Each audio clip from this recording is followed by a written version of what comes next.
ডাক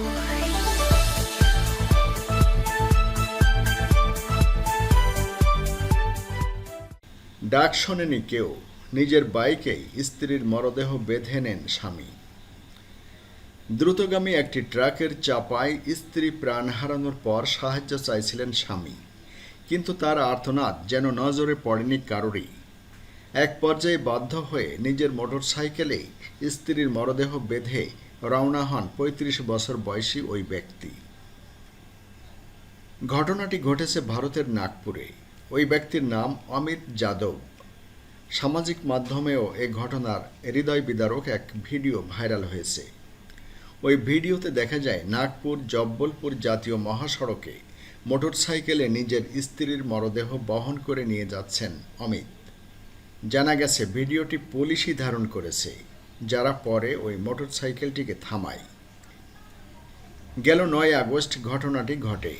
সেদিন ওই দম্পতি নাগপুরের লোনারা থেকে মধ্যপ্রদেশের করণপুরে যাচ্ছিলেন, কিন্তু মোড়ফাটার কাছে একটি দ্রুতগামী ট্রাক তাদের ধাক্কা দেয় এবং গায়ারসি নামে ওই নারী রাস্তায় পড়ে যান।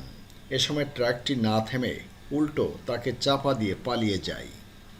স্থানীয় কর্মকর্তারা জানিয়েছেন, ওই নারীর স্বামী পথচারীদের কাছে সাহায্য চাওয়ার চেষ্টা করেছিলেন, কিন্তু কেউই থামেনি। সাহায্য না পেয়ে অমিত তার স্ত্রীর মরদেহ নিজের বাইকের সাথে বাঁধেন মধ্যপ্রদেশে তাদের গ্রামে নিয়ে যাওয়ার জন্য। কিছুক্ষণ পরেই একটি পুলিশ ভ্যান তাকে অনুসরণ করে থামায়। মরদেহ ময়নাতদন্তের জন্য নাগপুরের ইন্দিরা গান্ধী মেডিকেল কলেজে পাঠানো হয়েছে এবং দুর্ঘটনাজনিত মৃত্যুর মামলা দায়ের করেছে পুলিশ। কর্মকর্তাদের মতে, ময়নাতদন্তের রিপোর্ট পাওয়ার পর তারা পরবর্তী ব্যবস্থা নেবেন। কর্মকর্তারা আরও জানান, ওই দম্পতি নাগপুরের লোনারায় থাকতেন, কিন্তু তারা মূলত মধ্যপ্রদেশের সিওনির বাসিন্দা।